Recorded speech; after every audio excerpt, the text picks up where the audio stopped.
all we see is opportunity.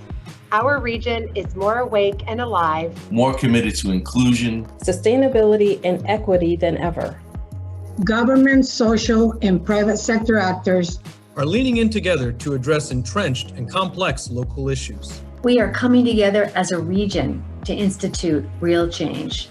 Together, we can create a future for Northern Virginia with a business community that is strengthened through our diversity. With our region's elected officials advocating for the needs of all of us. With a vibrant tech sector where we can all collaborate, grow, and thrive. That trains and grows the 21st century Hispanic and Latino business leaders and their global workforce. Builds bridges to connect businesses to the growing Hispanic population, creating opportunities for both. That creates an environment where Black businesses in Northern Virginia can strive to succeed and build economic opportunity within our region.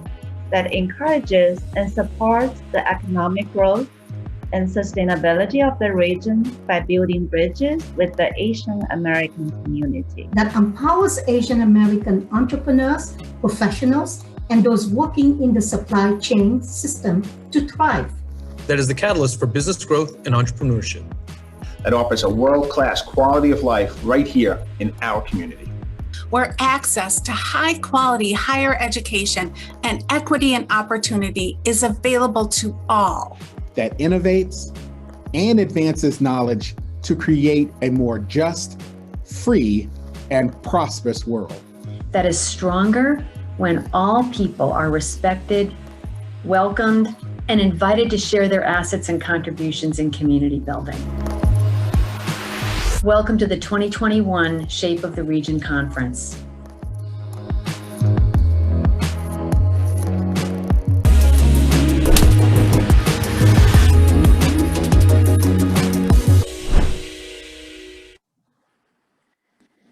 Hello, everybody. Welcome. Good afternoon, everyone. I am Eileen Ellsworth, President and CEO of the Community Foundation for Northern Virginia, and welcome to Shape of the Region. You know, the biggest challenges of our day, entrenched poverty, structural racism, the environment, are difficult on every level. Yet we often default to siloed solutions with efforts that just can't scale. Take a moment as you sit here, for example, to think of the issue most pressing to you in life or at work. Consider the entire systems at play in that issue, perhaps the lack of transparency into those systems and the individuals affected. Can any one sector, however well-meaning or motivated, move the needle? Our world is increasingly complex, and so as a region, we need to increase the complexity of our own thinking. And therein lies our choice. We can choose to build just one piece of the puzzle. We can engage with multiple sectors and stakeholders and perhaps solve the puzzle. Today, we welcome 300 guests to Shape of the Region, and our deepest wish for today's event is that the stories and ideas we share today will inspire your ideas, inspire you. This year, we are delighted to co-present Shape of the Region with our 2021 regional partners, now shown on the screen. And you've already met their leaders in the opening video, and we are so grateful for their partnership and participation in this approach to regional problem solving. And we'd also like to thank our wonderful sponsors for Shape of the Region, including our silver stretch break sponsor, the Mather, and our copper sponsor, Deloitte. I'd also like to recognize the elected officials and their representatives who have joined us today, including Virginia Senator Adam Ebbin, Virginia Senator Jennifer Boysko, Virginia Senator David Marsden, Virginia Delegate Mark Keem, Virginia Delegate Carrie Delaney, Jeff McKay, Chairman of the Fairfax County Board of Supervisors, Andrea Bailey, Potomac District Supervisor in Prince William County, David Tarter, Mayor of the City of Falls Church, Amy B. Jackson, Council Member, City of Alexandria, Sydney Neville, Council Member, Town of Dumfries, Gaston Arroz Riveros with the Office of United States Senator Tim Kaine, Leslie with the Office of Sully District Supervisor Kathy Smith. Thank you all for coming and participating. You know, we wanted to craft an interactive Shape of the Region this year, one that actually encourages ideas and captures inspiration. So to that end, we are going to be sharing 4 very short, very different video stories or video vignettes that highlight stories of successful cross-sector collaborations in Northern Virginia just over the past several months. And following each one, we're going to open a poll to collect your ideas and thoughts about the video you've just seen. What immediately comes to mind that you would like to share? How does each of those stories inspire you? After today's event, we are also going to distribute those 4 pre-recorded video stories to our entire database, inviting similar responses from all of our stakeholders. So let's start the program with our first video that highlights a cross-sector effort in the City of Falls Church, in which local government and the social sector have come together to evoke our shared history through a public art mural in the city that a grant from the Community Foundation is going to help bring to life.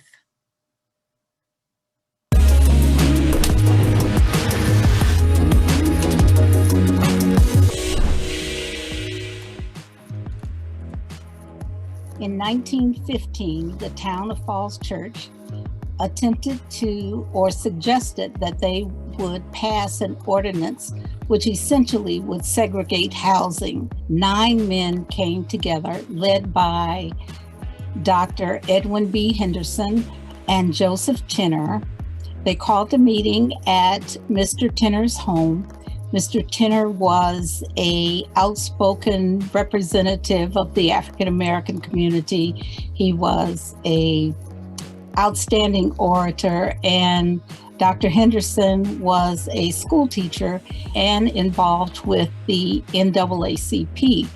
And when the town of Falls Church decided to pass this ordinance, these men got together and decided that they would not just accept the ordinance, that they would fight against it.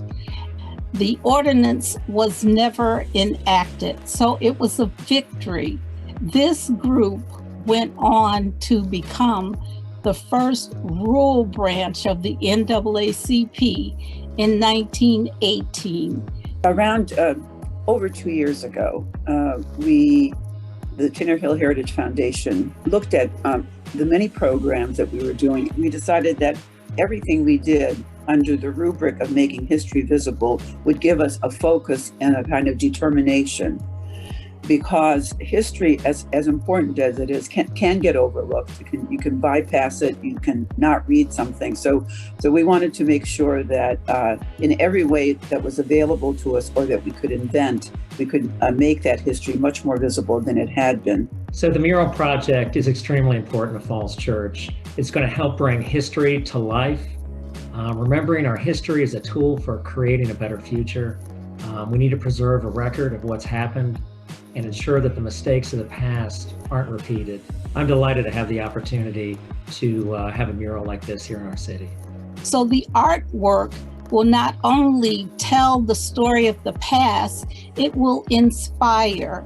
Hopefully it will be an aspirational piece so that people can look at the past and think about how they can impact the future. What are you inspired to do in our community?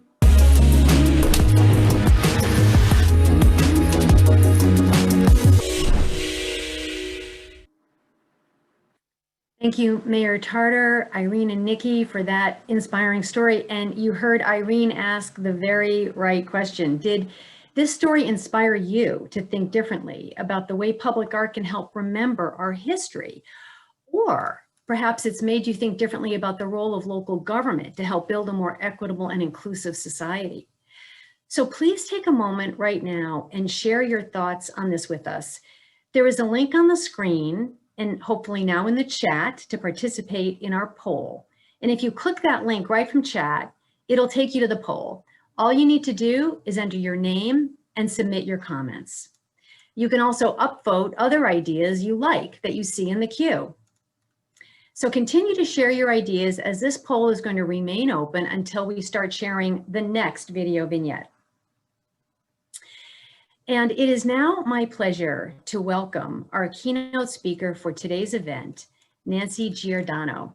Described as endlessly optimistic, Nancy is a strategic futurist, a global keynote speaker, a corporate strategist with a drive to help enterprise organizations and visionary leaders transform to meet the future and its escalating expectations of us. Recognized as one of the top female futurists, Nancy's expertise and experiences range from AI to frozen foods to reinventing the internet.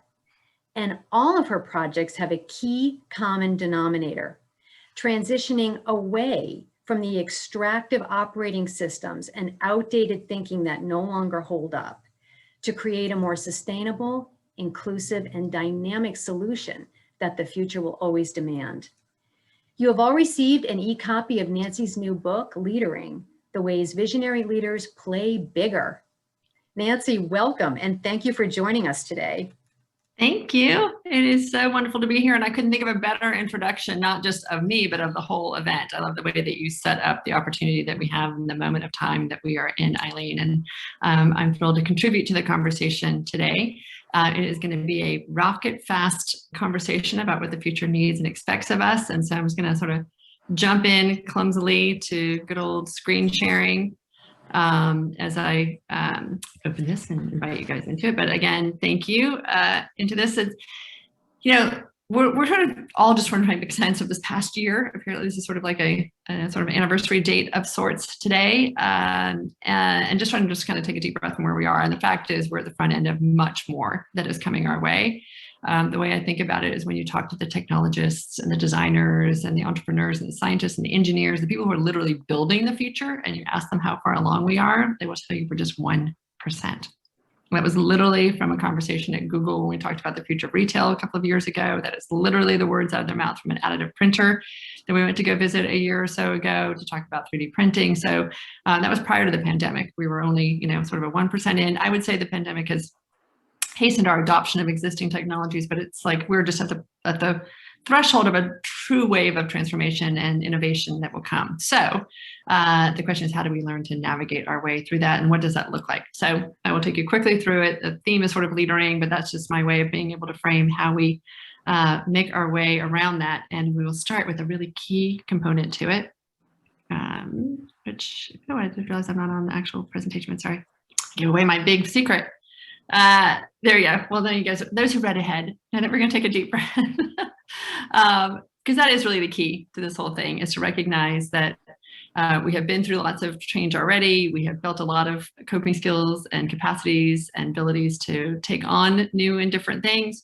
And that sometimes when it just starts to get overwhelming, the best thing to do is just to take a deep breath, pause, reflect, and recognize that we've got what it is that we need to move ahead. And if not, then we've got the resources to go find it. So with that, I invite you all to join me in taking a deep breath as we jump into this conversation. The way I describe it is that we no longer have a reliable map to what is happening. Historically, we've built sort of our systems and processes around a set of expectations, and we were sort of trying to drive to more and more efficient delivery of that. And the fact is that that's not the game anymore, as we'll talk about in a moment. There's much that is coming toward us that shifts things.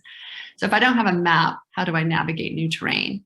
And I figure if you've got a compass and a North Star, you've got a lot more confidence to get from here to there. So my compass are just these two questions. What does the future need and expect of us?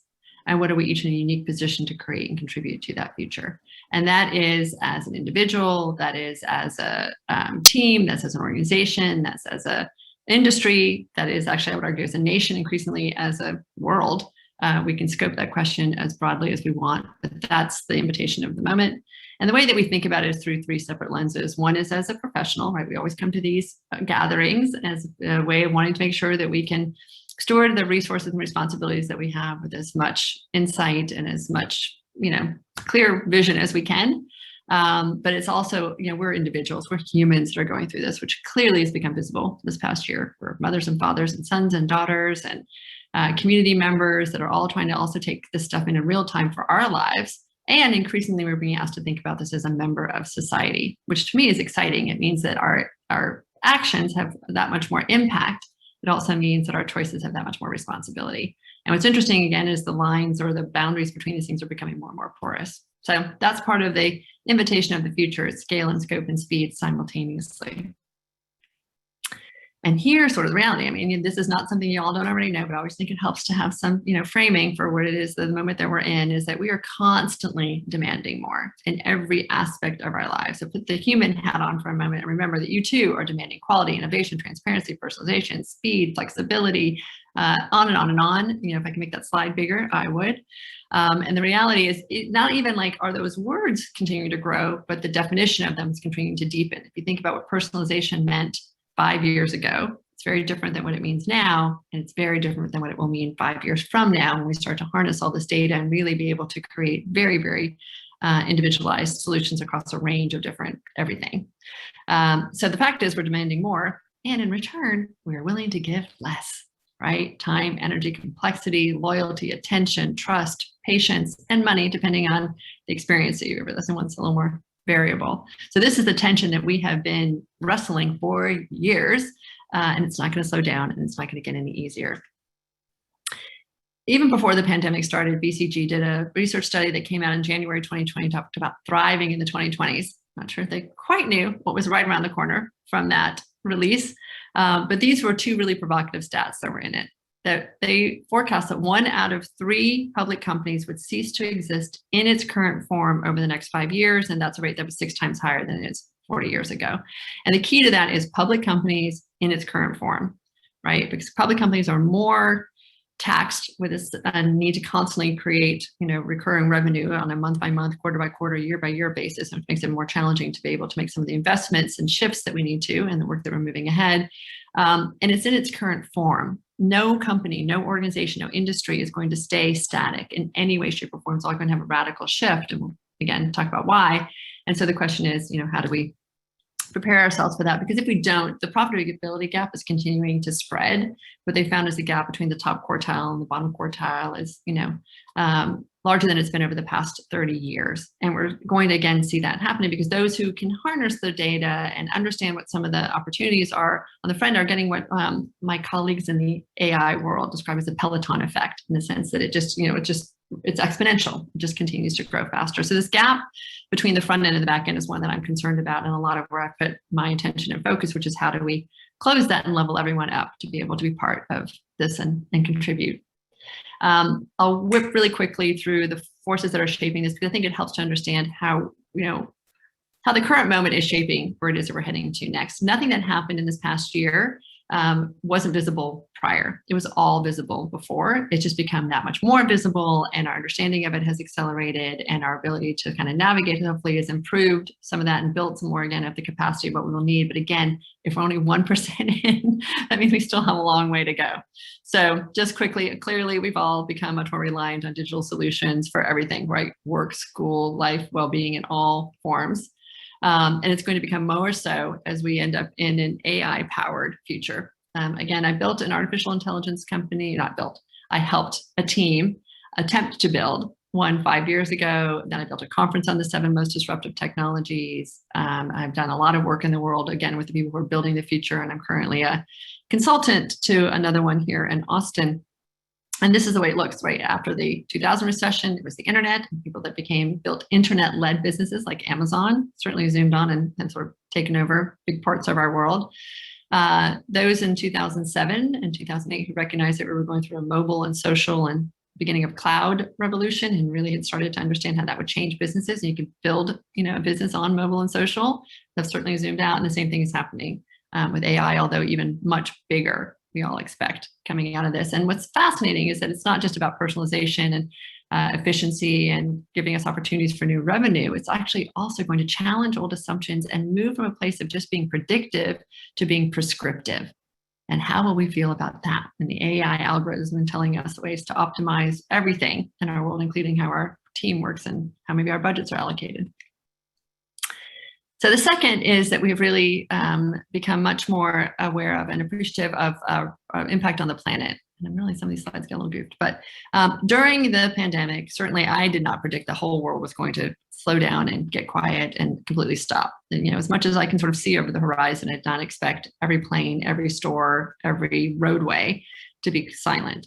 It came at a cost, right? Certainly economically, we have not, that has not been enjoyable. But what's interesting is to see the sky become clearer and the waterways become clear, the birds and animals make themselves more visible and more present. And we're also seeing that the areas that had cleaner skies, folks had less vulnerability in their lungs than folks who had really, horrible air pollution that they were also trying to suffer through at the same time. So it is a symbiotic thing between us and the planet. We've got to figure out how to work it out better. So what you're seeing are moves to commitments to renewable energy and across many sectors, but particularly also in municipalities like Sydney. And it's because solar and wind are becoming certainly more cost efficient and easier to harness. I'm in Texas right now. That was an interesting experience we all just went through in February. So we recognize the vulnerabilities, not of the technologies, but of the systems and how we're building them. But the fact is that these are going to become increasingly part of our repertoire and more of our solutions moving forward. And we're seeing almost every manufacturing company on the planet commit to becoming carbon neutral or circular in their supply chain, from Apple to IKEA to H&M to Zara, you name it. And not just, again, in their headquarter buildings, but throughout their entire supply chain, which opens up a lot of opportunities. There was an article that was written recently that said that, if we can actually get to net zero by 2050, we get $1 trillion to our US economy. So this isn't about always the threat narratives, but if we don't, we'll burn up the planet. There's a huge opportunity to capture value by moving more and more in this direction. So here's the third force that is shaping it, which is that we're addressing, again, systemic biases and growing inequities. Our school superintendent put it beautifully for us at the beginning of all this, that we are all in the same storm, but we're not in the same size boat. And that's become very, very visible. Again, we knew this. We've been advocating and talking about inequality and unequitable access to everything from healthcare to education to safety nets. And we've had certainly many conversations around that over the past year. But again, this is addressing not just this moment in time. This is decades, if not hundreds of years, in the case of some thousands of years of bias that has been built into the system. And so how do we try now and wrap our heads around it and dismantle it as fairly as we can? I think partly it's understanding, again, the things that were invisible that we now need to pay attention to. And certainly the role of unpaid care work is a hugely important part that we have not been discussing as part of our economic vitality and strength, right? So many of the constructs were done, in fairness, by men many years ago, and they just sort of took for granted that all this other work was done. Yet interestingly, when you add it all up, as Oxfam had done a year or two ago, and tried to put economic value on that, they estimated it to be worth $10.8 trillion a year, which is roughly 3 times the size of the tech industry, right? That's huge amount. So trillion, I don't even think that we're just trying to wrap our heads around billion, but let's just get to trillion and understand how huge that is. And we're certainly seeing now the impact of a she-cession that we need to address, and we hope doesn't have long-term impacts on it, that we can somehow figure out how to arrest as soon as possible. What's actually interesting is also when you look ahead about how value is being created and captured, it really becomes also a big story. Again, Oxfam did research that showed that in 2009, the combined wealth of the world's richest 380 people was equal to the net worth of half the population. But it took 380 people to get to half the population. Now it's down to 26 billionaires as of 2019, and I think it's become even more constrained since then because we've seen so much value being created by tech companies over the last year. So the question is, he/she who holds the algorithm holds a tremendous amount of value in the current structure that we've got, and the fact is it's mostly he. In honor again of Women's History and Future Spotlight this month, we all cheered when hometown favorite Whitney Wolf got to IPO her company Bumble. But the fact is that she's rare, right? Out of 560 companies that IPO'd in the past year, 3 were founded by women. Only 7 have CEOs that are women. SPACs, the numbers, incredibly low as well. And when you look at the world's richest self-made people, the majority are men, not women. And this goes back to not that women don't have big ideas, not that we aren't, creative enough to think about this. Many people told Whitney her idea for Bumble was never going to work. But it has to do a lot, again, with systemically how we are investing in and promoting and supporting these kinds of growth. And so when we think about a 1%, the growth and the value that's going to be created across the next, decades ahead, how do we ensure that that is distributed more equitably? That's the goal moving ahead. 4 is this deeper understanding of ourselves, our capacities, and our support systems. We're thinking a lot about who's got our back in our homes, in our neighborhoods, with our employers, with the brands that we shop and the retailers that we go to, inside our governments as we think about where we can get a vaccine and where we can't get a vaccine, and our news sources, who can we trust and who we can't, and our governments overall in terms of how they're supporting us. There's a tremendous amount of scrutiny right now about who we can trust and who we can't, and how they're holding us in this moment of so much transition and disruption, and I would argue expansion of what it is that's possible coming around the corner. The conversation usually focuses on the left side, which is us as individuals, right? How do we build our own resilience? Lots and lots of conversations and articles around that. And certainly our own mental health and well-being has become much more visible. And we're having those conversations now and asking each other how we are really, which is extraordinary because those numbers weren't great prior to the recession. High rates of loneliness, high rates of depression, high rates of anxiety. Anxiety had actually overtaken obesity as a condition that we were all trying to manage for. A year or two ago, I guess now, I did talk about the rise of the anxiety economy. And it was like gravity blankets and CBD and houseplants, right? We already knew that this was the condition that we had, and then certainly it got much more exacerbated in this past year. But it's also, again, recognizing that we are individuals that sit inside systems. And so how do the systems hold us? So when you see this whole conversation right now about reskilling and upskilling and thinking about the future of work and talent and trying to, again, ensure that everyone has access to this incredible digital revolution that we're heading into, it becomes an important part of reducing anxiety and helping people feel as though they, again, can be contributors to this. But we're also going to be thinking a lot about how we work. So it's not just about making sure everyone is as employed as possible or thinking about other structures around it, but it's thinking about the fact that we have 5 days a week, we have shorter work days. We're no longer in an industrial era in which we're putting widgets down an assembly line. We will be thinking about this in terms of how do we nurture people who are innovative and creative and collaborative and ensure that they don't burn out as they're trying to learn as much as we're being asked to learn to do now. So all these conversations will become I think more visible and more interesting in the years ahead. The one that we often don't spend as much time talking about, actually, though, is this huge, what Time magazine describes as a youth quake, this incredible youth population. I'm not sure what the demographics are in Northern Virginia, but in the world, it's fascinating to think that 42% of the world's population is under 25, and more than 52% of the world's population is under 30. To think about, when we compare it to who's currently in office, those numbers don't necessarily line up. But when you think about who's actually building the future and for who will be recipients of it, it is this extraordinary generation that I describe as having an empowered social brain that's coming of age in an era of disruption, reinvention, and huge responsibility, which is exciting. And you can see those who are able to harness that and really take leadership and recognize what's possible. But it also often is coming at a high rate of anxiety.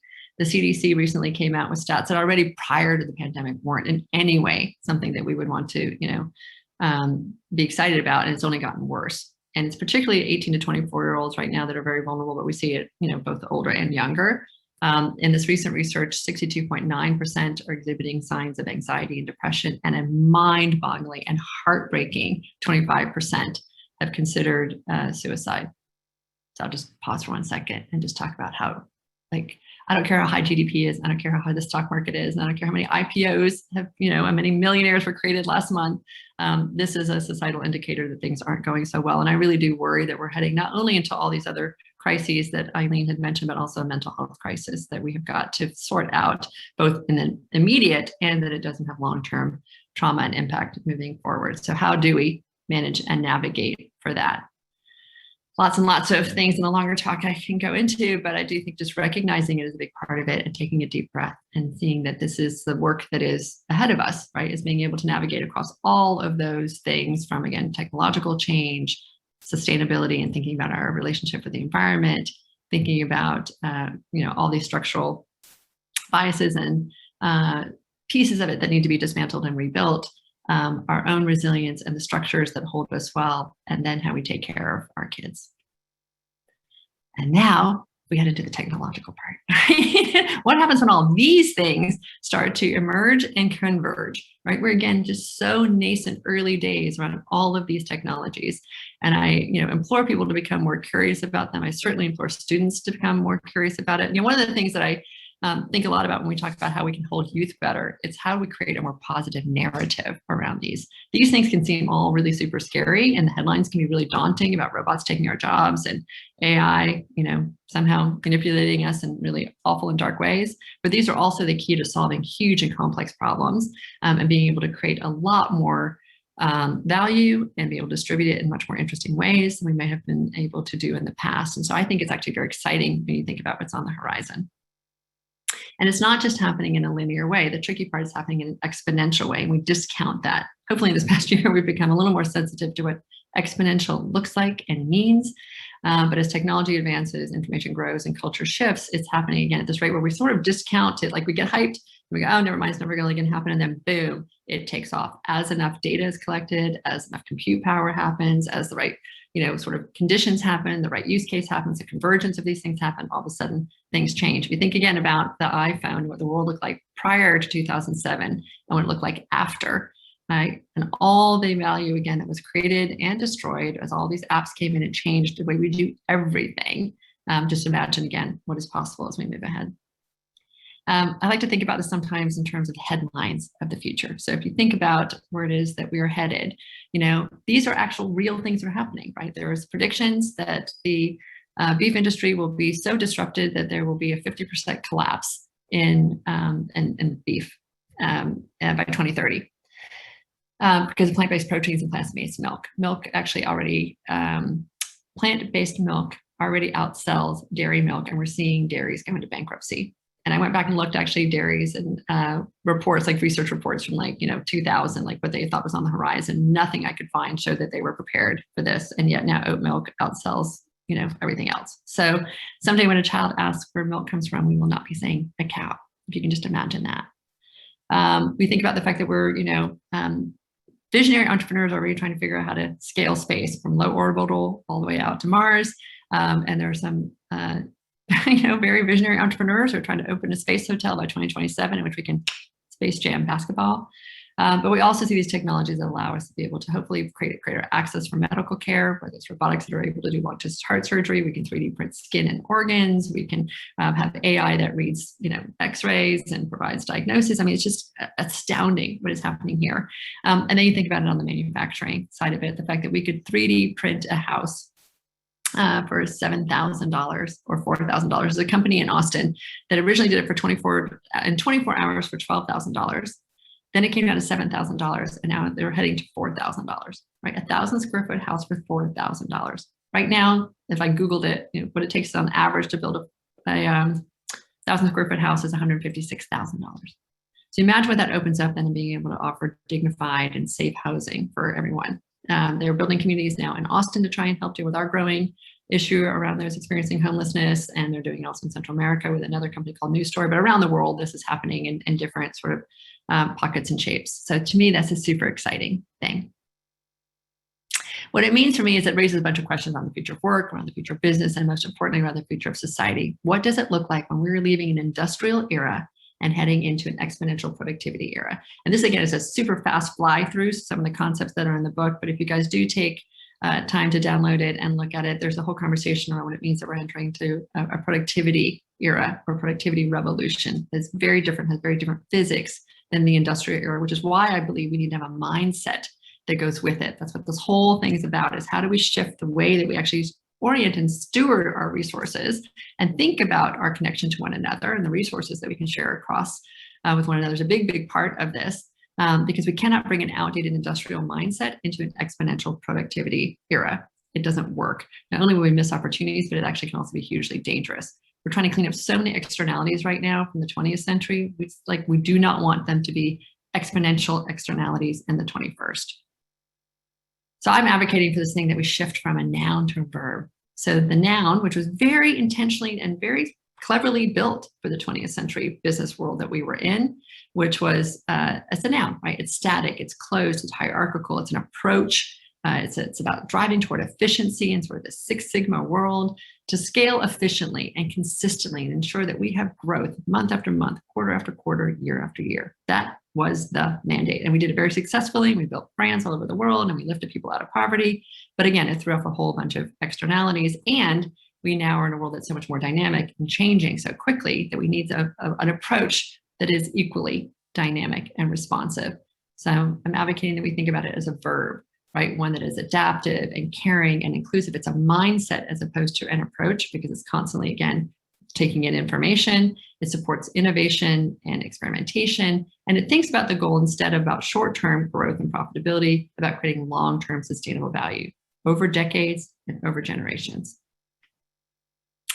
We're currently in this moment that I describe as the liminal gap. Old systems are breaking down, new systems are yet to be created, and the new systems won't look, again, like just a different version of the old. It will actually be much more dynamic, much more in flux, constant growth and experimenting and change. If we think about a company like Netflix and how many various versions of Netflix exist, and it's now worth, I think, I can't remember exactly, but like 69 times what Blockbuster was at its heyday. Like, that's what exponential productivity is, looks like and is possible for across all these things as we think about how we reinvent, rethink, and redesign almost every business, every institution and industry, which I know sounds daunting, but I think it wasn't really working that well for everybody, right? So this nostalgic view that in the past, it all was so great, I would argue there were a lot of people that were left out of that, or again, a lot of externalities that we didn't pay attention to, that now we have the opportunity to rethink and redesign in a much more inclusive, much more caring, much more thoughtful way. The question comes down to risk. And I'll do this very quickly because I think we're running out of time. But the question is, what is it that keeps us safe? And I would argue so many of the structures that we built in the 20th century are now the things that are actually creating vulnerability in the 21st. So this idea that we have silos and we keep things, again, contained, and we don't actually share information or resources in any way laterally inside our organizations or certainly outside our organizations. That we assume that those with the most experience and the longest tenure are the ones who should be making all the decisions, as opposed to people at the front end who might actually have the most, up to speed or up to the moment information or insight into something. And the fact that we think often in very incremental steps as opposed to more audacious, bigger steps. I won't go through all this. I just realized, you know what? I keep thinking I can scope this in 25 minutes, but I really can't. But what you'll read about in the book is about curiosity and how important this is. We'll talk about uncommon partnerships. And I just think, again, we have to celebrate that Obama and Springsteen are going to do a podcast together, which just seems sort of crazy, but when you listen to it, it's fabulous. But it actually bodes well for, again, so many ways in which we can bring our resources together that might on the surface seem to be obvious, but in actual partnership turn out to be so powerful. It's about embracing diversity, both for our teams and to ensure that we've got safe artificial intelligence solutions. And we try our best to try and wrestle our way through this bias problem that we're going to be solving for. We build organizations that allow for dissent, right? We don't want everyone to look around the table to be different, but then have to think the same way. We would like for them to be able to think in ways that we can challenge each other and we can challenge certainly the decisions of the past. We're going to redefine success and think about GDP really differently and stop sharing all the things that actually hurt our society, and hopefully make more space for and more visible the things that are building a strong and healthy society. And there's a whole conversation around that. But lastly, I'll just leave you with two quick things. One is this need to be human and to recognize that the biggest, the clearest path, the easiest tactic, the biggest technology we have is our relationship with one another. And we're actually finding it out scientifically. Harvard has done work, Google has done work, many others have done work that just show if we can actually just start our meetings with a story that remind us that we're all on the same page, right? That to show a little vulnerability or show a side of us that we might not have shared, it actually has all these other productivity benefits from doing it. So this goes back to, it's not a waste of time to do that. That's not a risky thing to do. It's risky not to do it. It's actually a really important thing to invest time to do with each other. And to have compassion for ourselves, for our teammates, for our family, certainly wrap your arms around your teenagers, but also for our customers and those in society that we are interacting with every day. This is hard stuff and we're learning it so quickly, and we have to try and figure out our recalibrate how we create value for ourselves and for each other. We're going to feel called out, and I think just recognizing that and taking lots and lots of deep breaths and feeling confident about what you have a place in this world to create and contribute, right? If you can spend some time really thinking about what the future needs and expects and be curious about how these technologies, and ask what if as opposed to resist, and then think about where it is that we fit into that, we've got a better path forward. So I'll just leave you with the quote from Marianne Williamson that has guided my work for many, many years, which is that your playing small does not serve the world. We're on the threshold of tremendous change, and we have a chance again to rethink and redesign it all. It is the time not to be afraid and not to try and do it all alone, but to think about each other and to play bigger. So that's my call to action. And I thank you all for giving me some very quick time to share some of that today. And congratulate you on the work you're already doing in that direction. Nancy, thank you. Thank you so much. I know that was so fast. I'm so sorry. It was fast, but it was jam-packed with some gems, you know, that the idea that leadering is really a mindset, right? That is more adaptive, flexible, caring, inclusive. And that was probably always true, but I think after a year of COVID and our isolation, you know, I think all of us, I think there's a more fertile ground for that now, you know. Yeah, I think that, you know, the first word on the cover of the book says wake, and I think we've all certainly woken up more to both what is needed and what is possible. And that's a really exciting place to be building from. Exactly. So listen, you came to us today at a very busy time with your book launch and lots going on in your life. I think you did a big presentation just this morning, went from one right to the other. We just want to thank you so much for participating today and for giving everybody a chance to get a copy of your new book. And thank you. I love this glimpse at the future and the compassion and empathy that it's going to pull out of all of us. You know, I really appreciate that point of view, Nancy. So thank you so much. Thank you, Eileen. It's a pleasure working with you guys. You're in a really, really unique position in this country. You guys hold a tremendous amount of resources, and I appreciate that you're thinking about storing them with such care. Thank you. Great. Good luck with everything. All right, thank you. So our next, we're going to tee up our next video story right now. And it describes a game-changing investment by Amazon, obviously a private sector player, that addresses affordable housing, an issue that has been largely relegated to the realm of the government sector to address until now.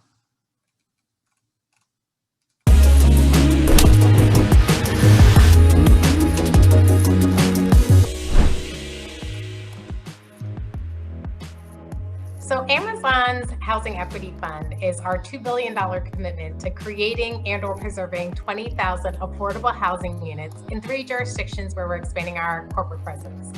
The first is the Arlington, Washington, D.C. region.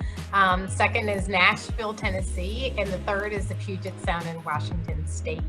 And what we're trying to do is focus on 3 specific areas: preservation of existing affordability. What we're seeing in each of the regions is that the loss of affordability is a real challenge, and we want to make sure that mission-driven organizations have tools that they need to be able to preserve existing affordable resources. The second area is supporting non-traditional public agencies that are working in affordable housing. We're seeing a lot more transit agencies, schools, libraries, and the like, willing to offer land and other resources to help create affordable housing. And the third area is minority developers and minority-led organizations, and being thoughtful about who we're partnering with, not just the customers that we're benefiting, and making sure that we have an equitable approach. Given that we are a private corporation looking to invest, we were able, for example, to invest in Crystal House. Traditional government sources would not have been able to make Crystal House possible. Crystal House is a market rate building, and it will be converted into a workforce housing property over the next 5 years. Traditional government affordable housing sources would not be able to make that deal possible. So we're looking for those kinds of creative solutions, like Crystal House and the work that the Washington Housing Conservancy is doing, to also provide not just the housing, but the wraparound social services, and looking to promote them and looking to make sure that they have the resources that they need to be able to innovate in the area of affordable housing. While the governments, local governments, state governments, federal governments are primarily responsible for addressing housing affordability issues, there's a role for corporations like Amazon. And there are a number of corporations that have leaned in on the affordable housing issues in the region, and we're proud to be doing our part as well. So now I want to know, what are you inspired to do in your community?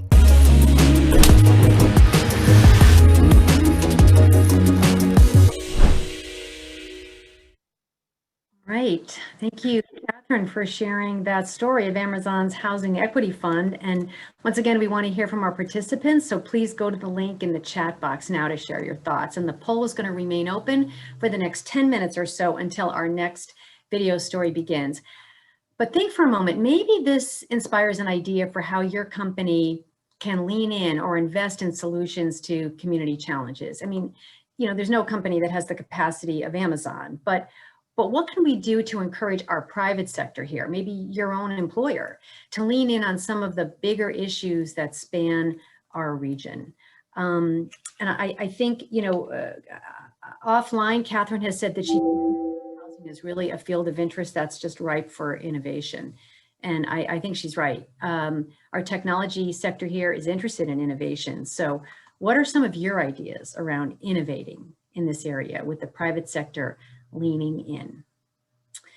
Okay, so now we're going to take a 2-minute break, and I mean 2 minutes. So ladies and gentlemen, you can stand up, stretch your legs, maybe get something to drink, a quick bite. And during this little break, I am pleased to invite Megan Newall, the Director of Development at the Community Foundation, to join us for a special raffle. Megan? Thank you, Eileen. While you are stretching, our Stretch Break sponsor, The Mather, is providing a gift certificate to Mama King's Restaurant, an upscale casual restaurant in Fairfax City, to be for guests. The certificate will be emailed to the lucky winner.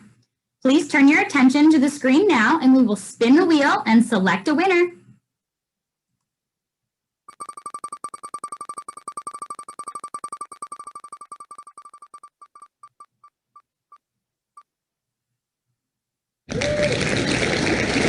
Congratulations to Kendrick Whitmore. Your gift certificate will be emailed to you. Everyone enjoy the rest of your stretch break.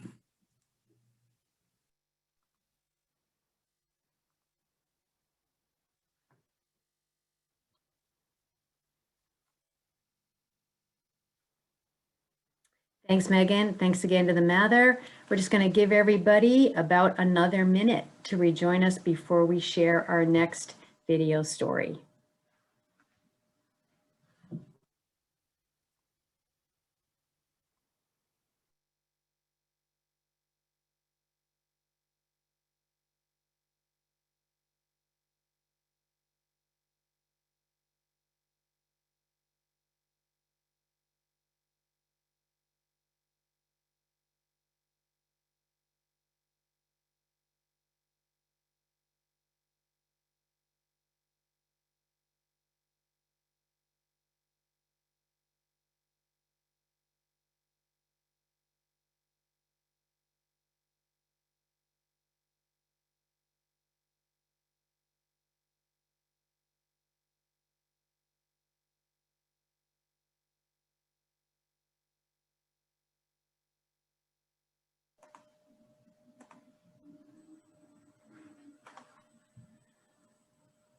Okay, everybody, 2 minutes goes by very quickly, but we do have some additional content to cover, so we're going to get started again.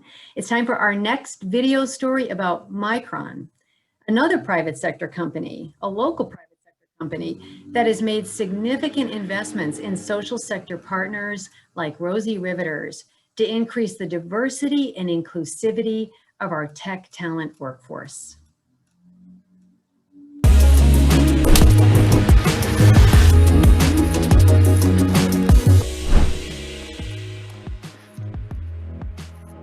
Micron is a high-tech company that provides memory and storage solutions. We have more than 40,000 team members around the globe and about 1,600 of them in Manassas, Virginia. In order for Micron to be able to expand in Virginia, we needed to ensure that we have the technical workforce that we need. And that is why we partnered with Nova and we helped them establish the Mechatronics Engineering Technology program, as well as a fab lab at their Manassas campus. Through that program, Nova students, as well as K-12 students from varied socioeconomic backgrounds, income levels, and nationalities, have access to the cutting-edge technology in the fab lab. And that serves as a gateway to careers in STEM, as well as inspiration to younger generations towards STEM pathways. Through donations and volunteering, Micron promotes STEM education, career awareness, and preparedness for K-12 students that include underrepresented populations. The Community Foundation provides outreach into all of Northern Virginia, and that's why Micron has partnered with the Community Foundation. The Micron Opportunity Fund has enabled us to provide engagement for girls at an early age. We as an organization talk about often the first drop-off in terms of girls' participation in the STEM pipeline, and that's middle school. We look to solve the issues that are causing that drop-off in middle school to happen. Early engagement, early opportunities, early places where we can also identify community need and support that accordingly. We can provide the best STEM program we could possibly imagine in a community, but if we've got a kid who's hungry, they've got other things that are a priority within that space. So being able to meet those community-based needs and then provide access to opportunity through skill sets is where we really get to leverage the full talent pool that we have around us, right? And being able to have the communities that we're serving now in terms of additional opportunities also work to be the innovators and the problem solvers of tomorrow. What are you inspired to do in our community? What are you inspired to do in our community?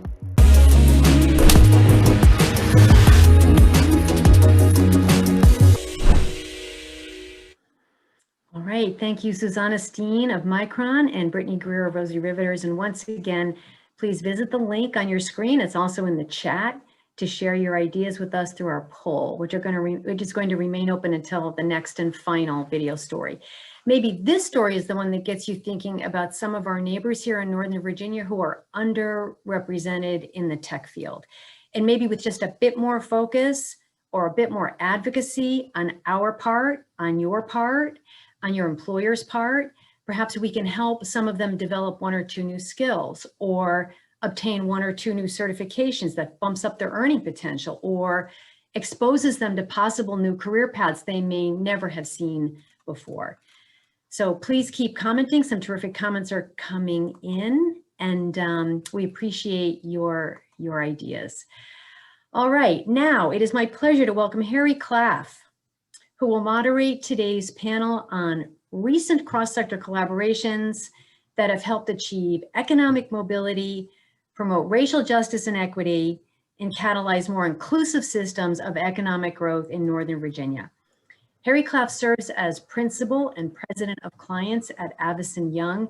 He is also on the board of the Community Foundation and chairs the Community Foundation's Civic Leadership Committee.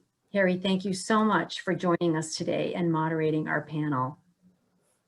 Thank you, Eileen, and it's my pleasure to moderate today's panel at the Shape of the Region conference in a suit with a tie in my office. Things almost feel normal.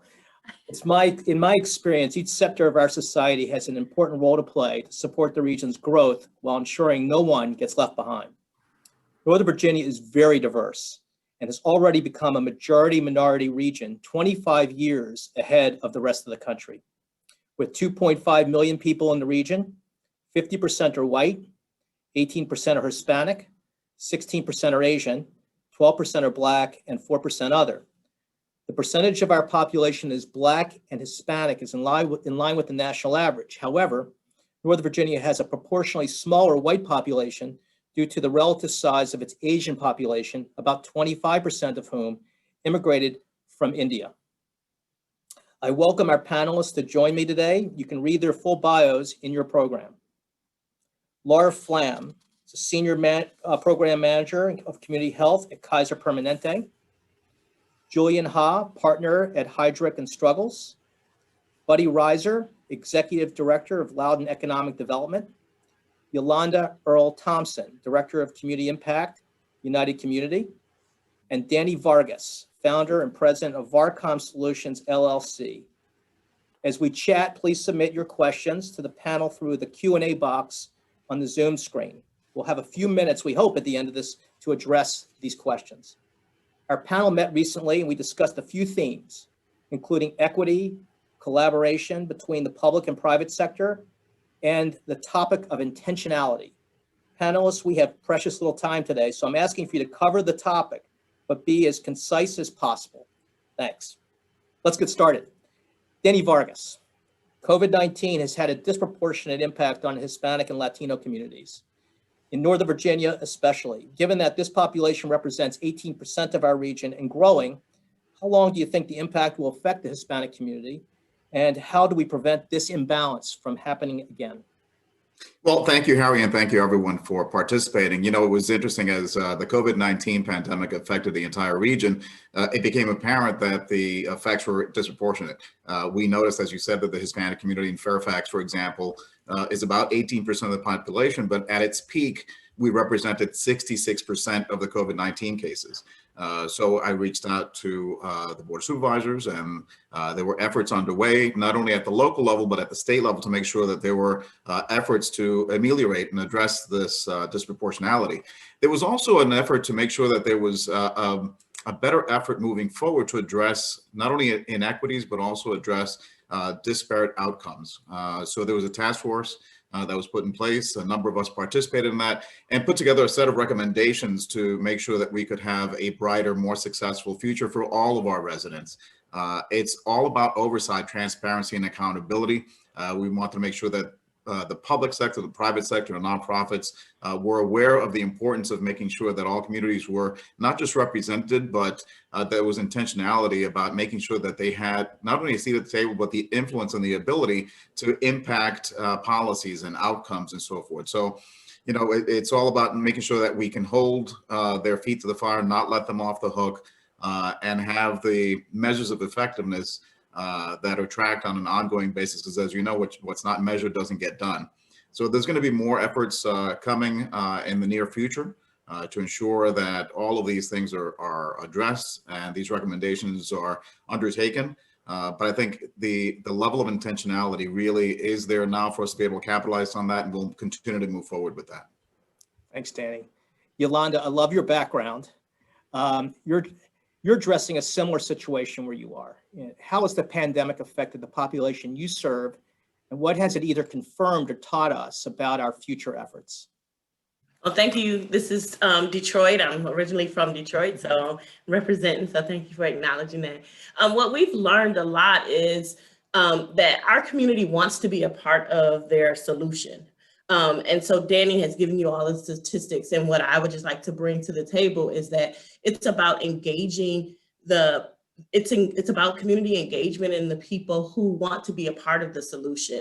They're not sitting here wanting handouts. I actually represent the community in which I live in which we had the highest COVID rates, and we are dealing with food insecurity at higher levels than ever because of such massive job loss.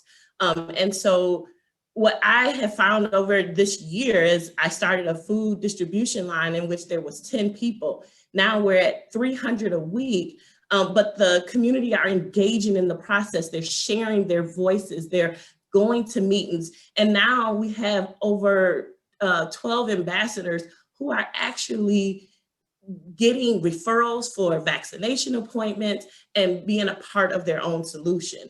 And so just as Danny said, like, we're here and we're present. And when we go into our community that way, we'll be able to address it better.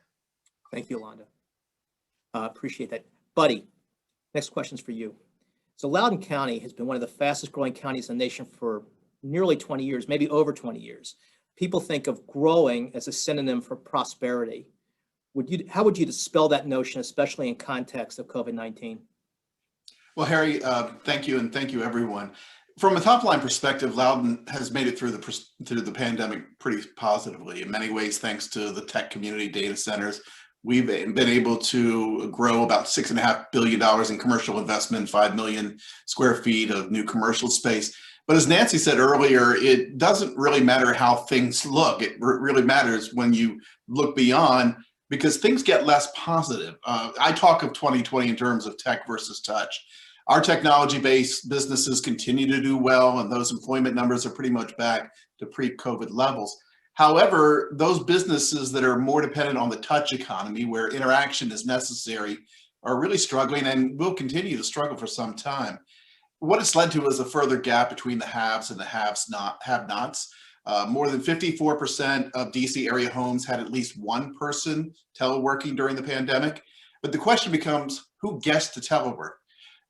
Higher household incomes are 4 times as likely to telework than lower income households.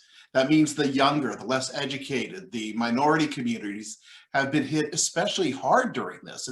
COVID has left so many of our citizens and our neighbors in limbo. And that will be the last portion that's going to fully recover. The bottom line, in order to be successful, we need everyone to be able to participate in this recovery. And it's going to be really our #1 priority going forward. Thank you. Laura, you're next. On this same topic, a great deal of the burden for keeping our population safe has fallen to our healthcare organizations such as Kaiser. What's the pandemic taught Kaiser about how it best serves communities, especially those who need the most assistance? Thank you, Harry, and thank you all for having me. You know, I sit at the intersection of philanthropy and public health, doing work that's especially geared toward people of color that own businesses, and doing this on behalf of the region's leading nonprofit healthcare system. So, you know, my community and my work is defined in a whole lot of different ways. At Kaiser Permanente, we, as every health system and every insurer, have been stretched to work and respond and pivot to this urgent moment. And I'll say I myself have even volunteered to sit at the front desk in our medical offices and screen people because, you know, I want to be there in support of my colleagues that are on the front lines every day.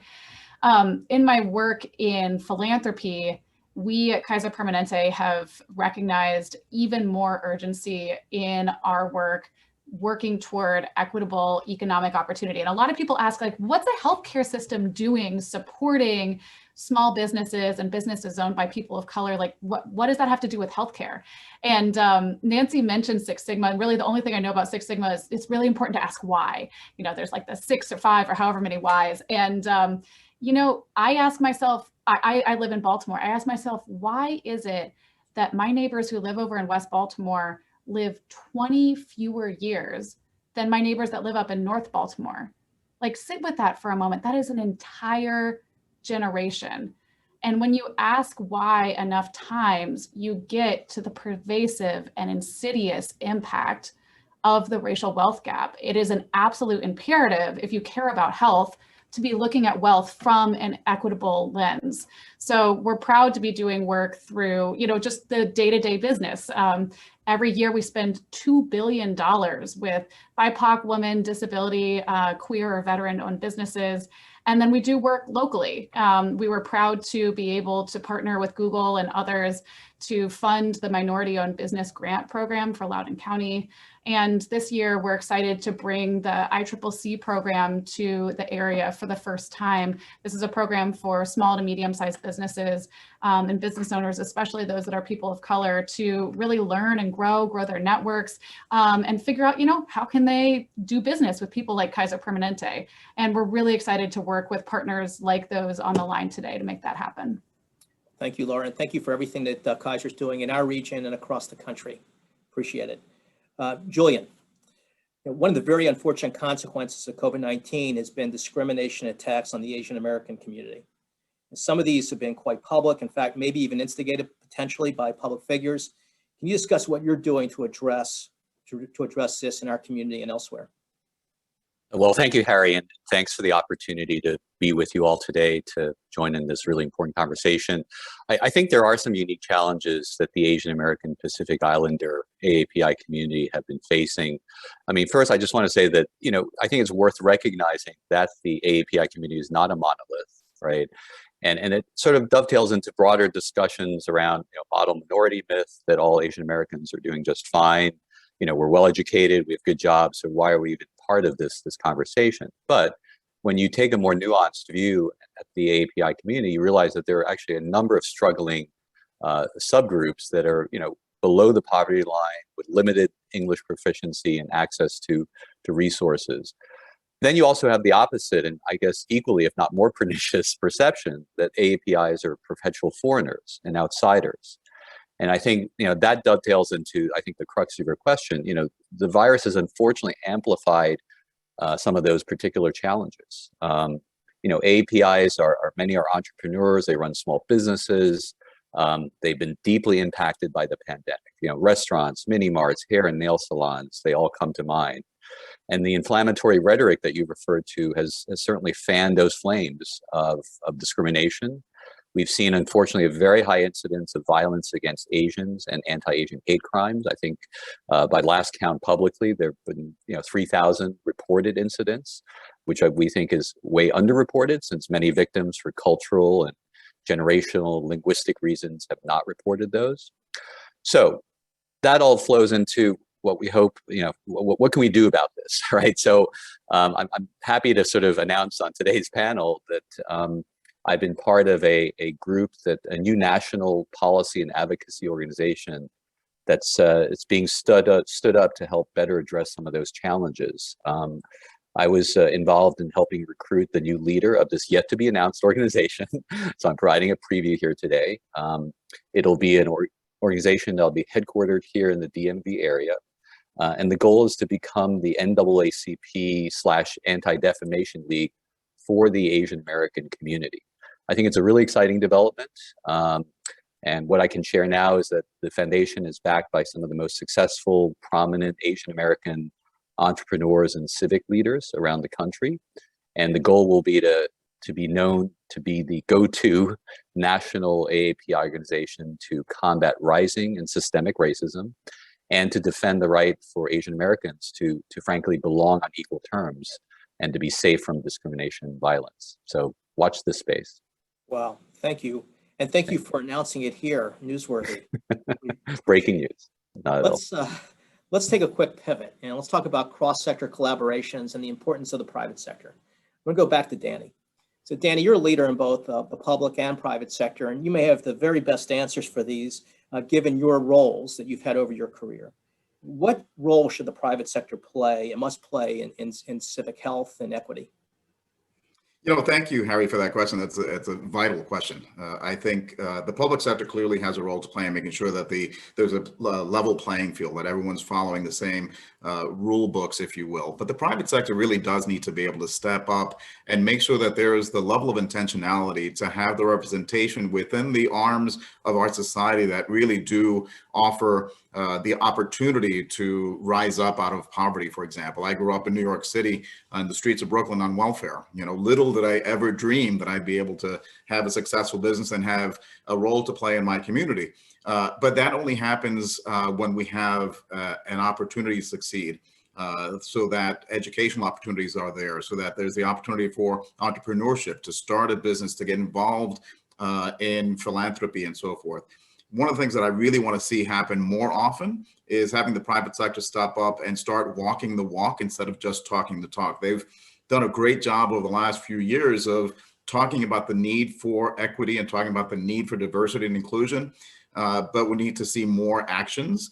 We need to see more minorities in the C-suites. We need to see more minorities in private sector boards of directors. Folks that have the ability to impact not only what happens within the companies, but also within the community, making decisions in philanthropy and corporate social responsibility. So that needs to be part of not only the mission of an organization, but also the actions of an organization. I would urge all of the private sector representatives on the call today to step up and make it a purposeful plan to actually implement some of these things that we're talking about. Supplier diversity, making sure that contracts go out to small minority-owned businesses and veteran-owned businesses, making sure that they're hiring folks at levels that are commensurate with the population, making sure that their boards and C-suites are representatives. Those are things that can actually happen. They don't have to just be something that you allow to happen. You actually have to be intentional about it. And one of the terms that I heard recently was something called meritocracy, where you just hire people that kind of look like you, that you're comfortable with. Well, you have to break out of that level of comfort and actually be willing to go outside that comfort zone and make those types of decisions, so you do have representations at all levels of an organization, and then permeate that throughout the community.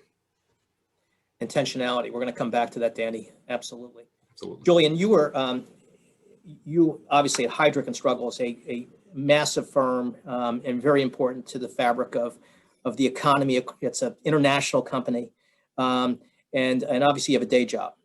So we're talking about private sector collaboration, and what you're doing with regard to your recent announcement is significant. Tell the audience about your personal commitment to kind of public health and wellness and equity, as well as what you're seeing from your friends and associates in the private sector and how they've rallied around a cause. Sure, thank you, Harry. Well, look, given my day job, which is an executive search, we assist our clients, who are all private sector companies by and large, with their C-suite recruiting needs. And I think, the positive news there is that there is a great deal of attention and demand for diversity, equity, and inclusion initiatives. And that's looking at wholesale root and branch, how to better improve recruitment, retention, promotion. So, we are seeing corporate boards really, starting to finally wake up to this opportunity to tap leaders who can provide insights into all these underrepresented groups, right? Black, brown, Asian, and orientation.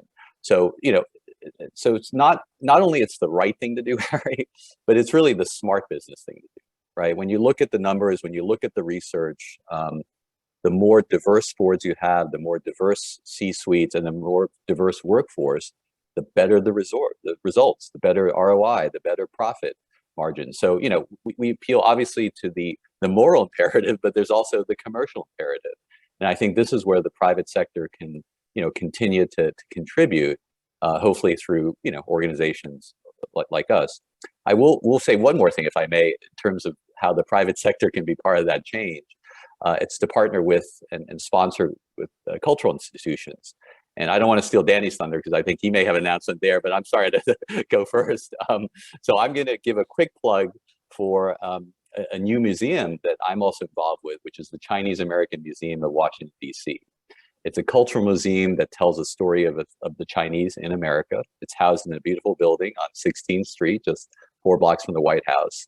And we're actually going to have our first inaugural gala, virtual gala, on March 25th. And we're going to be honoring some wonderful Americans like TV journalist Connie Chung, astronaut Taylor Wang, the first person of Chinese origin to go into space, Tina Chen, the CEO of Time's Up, which supports victims of sexual harassment, and Olympian figure skater Michelle Kwan. So thanks for the plug, and I hope you can all check it out. No problem. Doing well by doing good, which is actually great. It's teeing it up for Buddy, who's next. And by the way, Danny, we're going to get back to you for your big announcement. I promise you. In our next segment, which will be right after this. Buddy, doing well by doing good. That's exactly what you do. I mean, your job as an economic development leader is to work with enterprises and bring them to Loudoun County and boost the economic environment for Loudoun County. You're all too aware right now that some of the most successful areas around the country are now exporting jobs because they haven't done a good job with regard to kind of managing and investing in their social infrastructure. How are you, as in your position, making sure that doesn't happen in Loudoun County in our region? And what is Loudoun County doing to ensure that doesn't happen, so that we continue to be a net importer of jobs as opposed to an exporter? It is so critical. And Harry, you and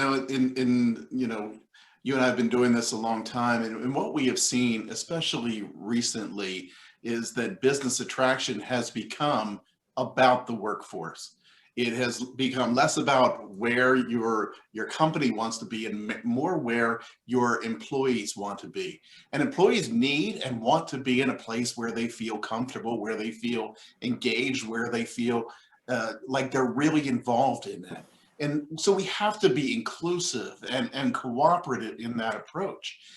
And that's very important in every level of government. That's important no matter how we approach these things, that we have to be inclusive in our thought. And Danny said purposeful and intentional. And I will say, to that also consistent and really dedicated, because it can't be a one-time thing. It needs to become a change in action and a change in thought.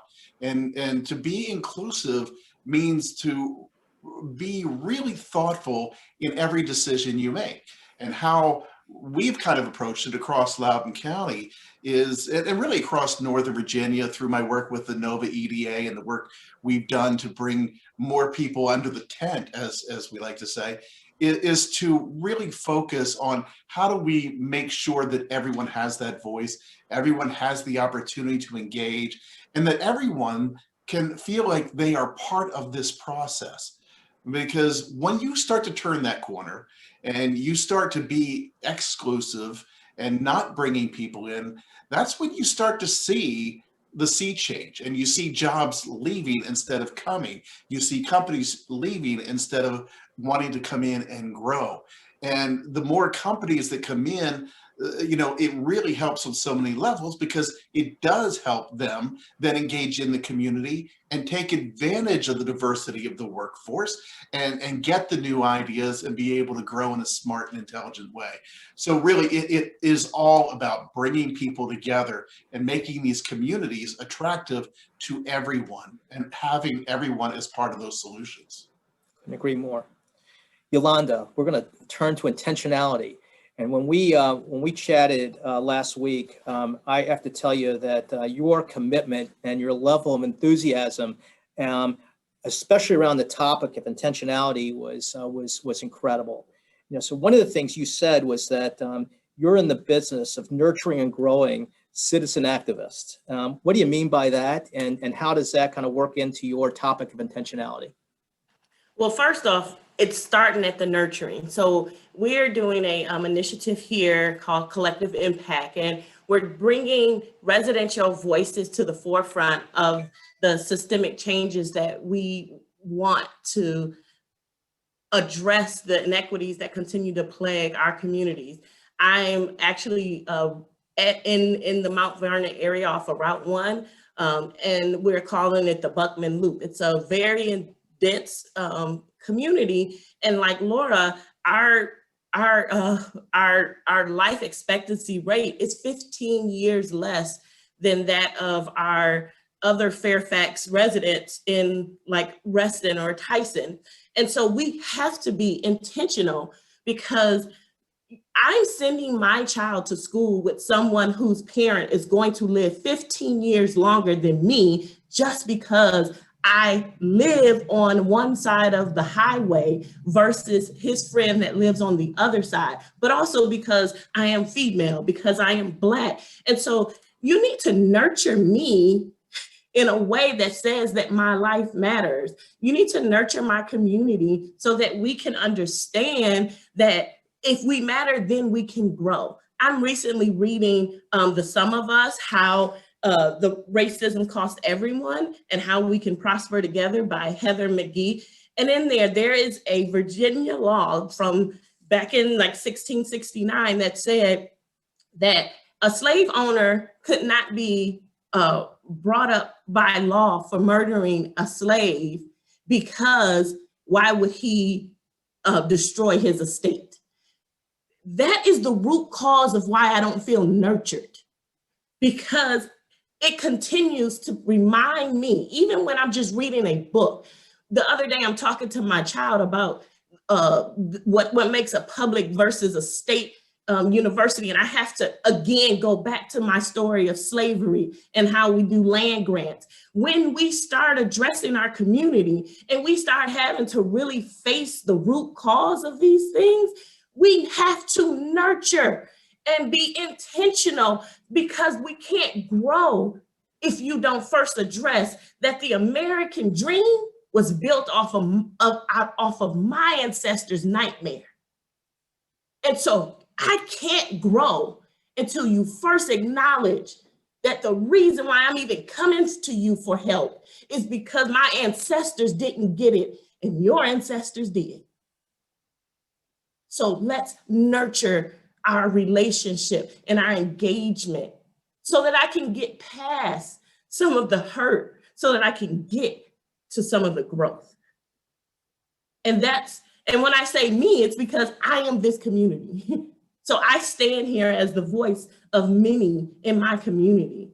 So help me help my community by approaching us in a nurturing and humane, intentional, purposeful, equitable, and healthy way. Wow, so compelling and very well put. Laura, this is going to be a tough act to follow. So I wanted you to talk about intentionality, and we talked about Kaiser, and Kaiser has a reputation of being intentionally embedded in the community. And I know the work you're doing with the ICCC is part of that. Maybe you can expand on kind of your definition of intentionality with regard to giving back to the community and what that means to Kaiser. Right, it is a tough act to follow, and I come here with all of the humility of a white lady talking about race, doing my best. So I think we all need to stop pretending like if we build something with a colorblind approach, like why are we always surprised that we end up with racially inequitable outcomes? You need to define race as the issue and build that into the way that you are doing your work. You need to make anti-racism your goal, or else you're going to end up with the same outcomes. I'm thinking in the business space, everybody looked at PPP, the Paycheck Protection Program. They were like, oh, wow, what is this? All of these Black and brown business owners aren't getting access to loans. Well, yeah, because it is designed as a colorblind catch-all program, and it is built upon our systems of inequity. So yes, of course, it will replicate those same systems. Our regional president, Ruth Williams Brinkley, wrote an op-ed this summer declaring racism a public health crisis. I want everybody to think about that. Like, is racism a crisis in your work? If you don't think it is, I guarantee you it is. So I'm not going to pretend like we have everything figured out, because this is a journey individually, this is a journey as an organization. But I'll tell you, the way that we do our work is that we think deeply in place. I told you I'm coming to you from Baltimore, where we've been working deeply with West Baltimore's 21223 zip code since 2016. And in Northern Virginia, we're starting a similar initiative in the Bailey's, Crossroads, and Colmore communities. And the reason that we think so deeply in place is because it allows us to be intentional. It allows us to be holistic. It allows us to build relationships and let them breathe and grow and evolve. And it also acknowledges that the root of privilege is power. And if we need to start tearing some of this down, we need to start acknowledging and sharing and building power in the communities that we say we serve. Thank you. Also compelling. Nurturing to me, does lead to growth, and growth leads to successes, and those successes should be celebrated. Danny, maybe you can cap us off today in our discussion, because your effort on behalf of the Hispanic community has been obviously a lifelong mission, and recently on the Hill, and I think you might have a little announcement for us today regarding a success that we can celebrate. Thank you, Harry. And we're taught in elementary school that the American story begins when the British arrived to Jamestown, Virginia in 1607. As far as I'm concerned, that's historically inaccurate. As far as I'm concerned, it started 114 years before that on Columbus' second voyage to the New World in 1493, when he arrives on the shores of what is now U.S. territory in Puerto Rico. So there's 500 plus years of Hispanic contributions to the founding, the building, the shaping, the defending of this country. General Washington likely would not have won the Revolutionary War had it not been for Spanish General Galvez and over 11,000 Hispanic troops from Spain, Central America, the Caribbean, and Florida, and that general area, helping to stem the advance of the British from the South. My point being is that there is a level of history that most Americans are generally unaware of. So on December 27th, Congress passed, and it was signed into law, a bill that would create the new National American Latino Museum within the Smithsonian Institution to begin to celebrate those 500 plus years of contributions, so that we can honor our ancestors and inspire our descendants. Hispanics are now 18% of the US population, over 60 million people, $2 trillion in purchasing power, but most Americans aren't aware of those indispensable contributions, and the time has come to begin to change that, so we can have a world-class institution on the National Mall, so that we can all, as all Americans, have a better sense of who we are as a nation. I was on a commission that studied the feasibility of this museum. The title we chose for our report was to illuminate the American story for the benefit of all. It is time for us to rethink American history and understand that it's been built on the backs and through the blood, sweat, and tears of so many communities, the African-American community, the Hispanic community, the Asian community. We've all been part of building the tapestry that is this nation. So that's something that I've been involved in for many years. It's taken 26 years to get this bill passed. It's through the tenacity and the hard work of being able to build a bipartisan, unifying, positive initiative at a time of so much division and partisanship and polarization. And it's something that we are now able to celebrate and make happen. It's fantastic. If everything goes perfectly and nothing goes perfectly, doors open when? I would say 8 to 10 years. It's still going to take, it's a 50-50 public-private partnership between the federal government and the private sector. So we're going to have to raise at least $300 million of the private sector to open the doors, but it will be an incredible world-class institution to begin to change the perceptions. You know, I talk about in the summer of 2019, there was a maniac that drove 6 hours out of his way to go to El Paso, Texas, murder in cold blood innocent men, women, and children in the parking lot of a Walmart because he thought there was an invasion coming in. And if he knew anything about history, he would know that that community in El Paso has looked about the same for hundreds of years. We need to be able to change the perception of our community so that people understand the contributions that we've made over centuries. Well, congratulations on all your effort.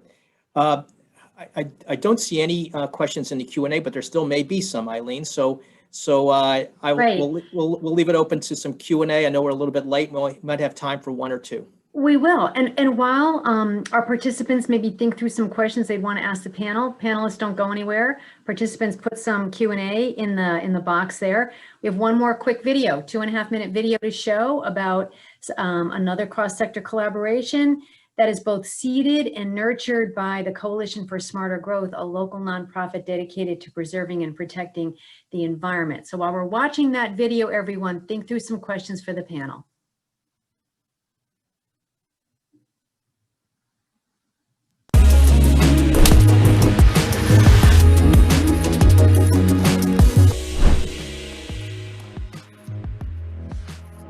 So the Coalition for Smarter Growth was founded in 1997 by some of the leading conservation groups in the DC region, including Sierra Club, Piedmont Environmental Council, Chesapeake Bay Foundation, and others. Our mission is to create a world of walkable, bikeable, inclusive, and transit-oriented communities as the most sustainable and equitable way for our region to grow. The vision that we have captured in our Blueprint for a Better Region is of a network of these walkable, transit accessible places. In the process, we use less land, we create better access to opportunity, we reduce air and water pollution. And now in today's day and age, it's also important to recognize that it is a critical solution for addressing climate change. So Fairfax Healthy Communities stem from a meeting we had prior to the last Fairfax County elections for supervisor, where we came together and brought together our conservation groups, housing groups, transit advocates, bicycle pedestrian advocates, and social equity advocates, and came up with a combined, what's loosely called platform, an educational piece about how all these issues of land use, housing, transportation, the environment, and equity are all connected. And we're focused on promoting a common set of policies. And we've been really encouraged by all of these groups working together. Where we're going now, while we have the NAACP involved and the South County Task Force involved, which are both working on social equity issues, we are also looking to involve other groups in that vein, including groups like CASA, Virginia New Majority, Tenants and Workers United. And the good news is that if we create a world where it is safer to walk and bike, where everybody has an affordable place to live, that we are dealing not only with today's problems and challenges for our families, but we're dealing with the big problems like reducing the greenhouse gas emissions that contribute to climate change. And what are you inspired to do in our community?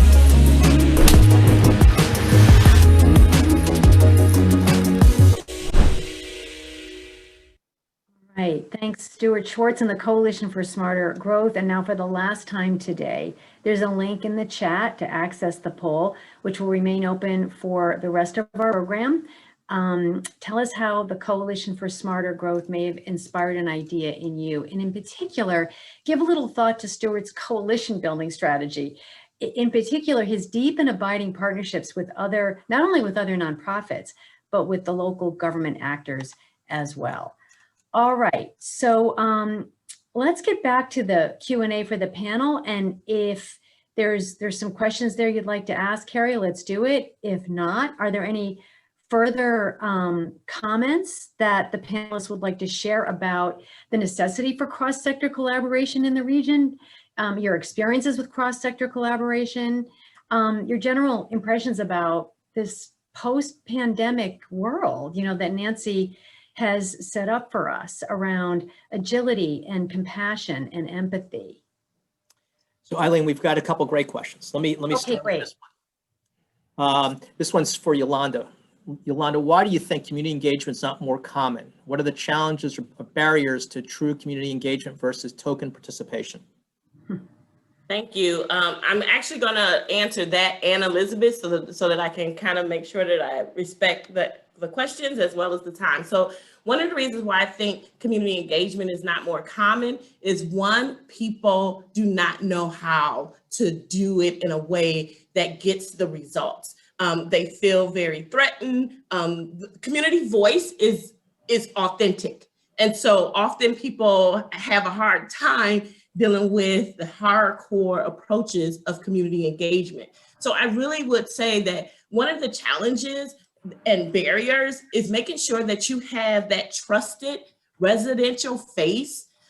We really should be, I think one of the things about hiring is that you hire from your community, you immediately can do better community engagement. I am actually from the community. United Community hired me right out of the community because I am a trusted face, I am a trusted voice, but I will always be also authentic in my engagement on both sides. So I think one of the barriers of true community engagement has been that we go in and we think that we can incentivize, and that to me actually devalues people. I don't want a squeeze ball, stress ball t-shirt. I'm not applying for a Visa credit card on my college campus where I give you some data and you give me some token. No, I want to be a part of my solution. So what we need to do is, like we've been talking about, having that intentionality, having someone who comes from the community, and that will create what Elizabeth is asking, something that's more meaningful and less offensive. Because it's offensive for a white woman or a white person to come into my community and, hey, girl me. And I'm like, I don't really know you well enough yet. But if it's a white person that's from my community that me and her hung out at the basketball court and our children, then I get that you get me. So I think that we have to make sure that we are having ambassadors, but not just volunteer ambassadors. I do not like us asking community to do something for free that then gives us grants and money. We must respect residential voices. They have the same amount of value as an investment. And so if they're going to invest giving their traumatic and relive their pain and their hurt and their nightmares, then we need to make sure that that engagement, again, is nurturing and it grows. So why don't we do it? Well, a lot of times it's because we are doing it, we're just doing it wrong. Thank you. Laura, question for you. This is, I struggle with how to reach out and recruit people of different races, ages, experiences, join our boards and committees in a meaningful way and not come across as a token ask. So often it means talking to groups or people I don't have a relationship with. How can I make sure the ask is meaningful and not offensive? I'd like to amplify everything that Yolanda just shared, which I think is so relevant to this. And also to ask, is the table that you're asking people to come to, are they actually going to have a voice? Are they going to get something out of it? Like, is it just a token ask? Maybe you need to set a new table, right? Like if you really want to hear this voice, maybe you need to think really strategically and actually ask some of those people, hey, like what would be meaningful for you? I would also welcome, the other panelists' responses, but I think sometimes you need to, maybe even rethink your whole strategy. Buddy, this is for you, and this is a question from me. The question is, what is Loudoun County doing to embrace a D&I strategy so that you can reflect your population appropriately and also deliver? We're actually doing a couple of things. First of all, the board that is currently in office has been incredibly proactive in trying to diversify everything that we do, which has been great. We, I guess, just yesterday closed the position for a high-level position in our county that is going to be completely dedicated to diversity, inclusion, and equity. So I'm really excited about that. The other thing I just said, and this builds off what Yolanda said and what Laura said, you have to build trust. We gave away about $12 million in business grants during COVID. And for the first few rounds, and we were very intentional in trying to get the message out to everyone, but the response we got was not from everyone. So we went out and we really went door to door to all of our businesses to explain what this was.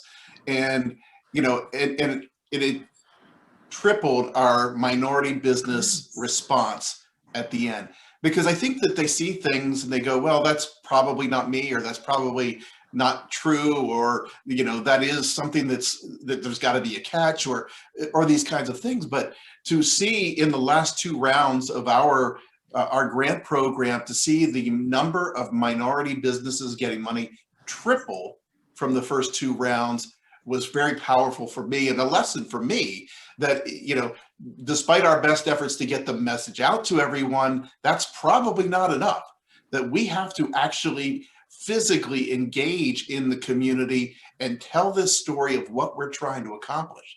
And to me, that was one of the big lessons learned from 2020. Eileen, if I can, I know this is important stuff, so we're running over, I know, a little bit, but one more question for Danny to wrap up. So Danny, as a person who has run a successful business and had a successful public career as well, there are a lot of business people on this call today. What's the one piece of advice that you would like them to take back to their companies regarding what we've talked about today and the topics that we hold so dear? So I'm going to go back to the word intentionality, as you can imagine. You've got to be purposeful about it. One of the things that my company does is to help other firms with active community engagement. And I define it in three different areas: people, partners, and publics. But you have to measure. You have to be able to look at the outcomes of what you're trying to do, not just what you're talking about. So, for example, keeping an eye on the numbers in terms of your workforce and how many people in management are from minority communities. What does your C-suite look like? What does your board look like? What are you doing in terms of supplier diversity to have, the amount of spend that you do with diverse suppliers, total contracts, total primes, total companies that are minority and veteran-owned companies?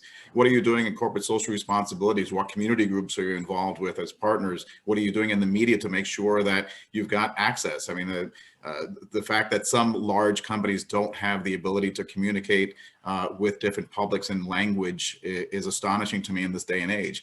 So you've got to be purposeful, intentional, and measured in your approach to do it, because at the end of the day, if you're not doing it today, if you're not making it happen now, then you are already way behind the power curve, and you've got to start making it happen immediately. Great advice. Well, I want to thank each of you, inspiring panel today, and I've really enjoyed being part of this. Thank you all. You are all business leaders and social leaders as well, and it's been an honor to be your moderator. Eileen. Thank you. Thank you so much, Harry.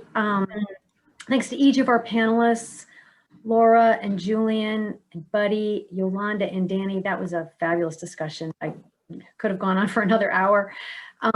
So this concludes our event. We did go over a little late, But for those of you who would like to join us for some informal discussion, you know, a lot of you have just been sitting there watching, some informal networking and discussion for another 30 minutes.